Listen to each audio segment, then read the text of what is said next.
সাতক্ষীরা সীমান্ত থেকে অবৈধ পথে ভারতে পাচারকালে ৫ বাংলাদেশি নাগরিককে আটক করেছে বাংলাদেশ বর্ডার গার্ড। ভোমরা ও কলারোয়া সীমান্ত এলাকা থেকে তাদের আটক করা হয়েছে।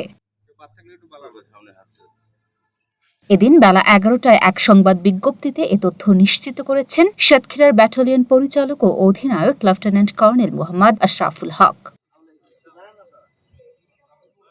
তিনি বলেন, গোপন তথ্যের ভিত্তিতে জানা যায় সাতক্ষীরা ব্যাটালিয়নের পদ্ম-শাখরা বিওপির দায়িত্বপূর্ণ সীমান্ত পিলার দিয়ে বাংলাদেশি নাগরিক অবৈধভাবে ভারতে প্রবেশ করবে। এমন সংবাদের ভিত্তিতে পদ্ম-শাখরা বিওপির নায়েব সুবেদার আমির হোসেনের নেতৃত্বে ৩ জনকে আটক করা হয়। তাদের কাছ থেকে মোটরসাইকেল জব্দ করা হয়। একই দিনে কলারওয়ায় হিজলদি বিওপির সুলতানপুর মাঠ থেকে ২ বাংলাদেশি নাগরিককে আটক করা হয়।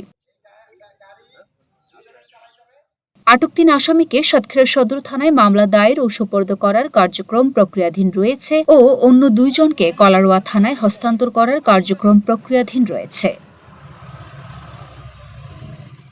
Luna Afroz Nipa, Dhaka post.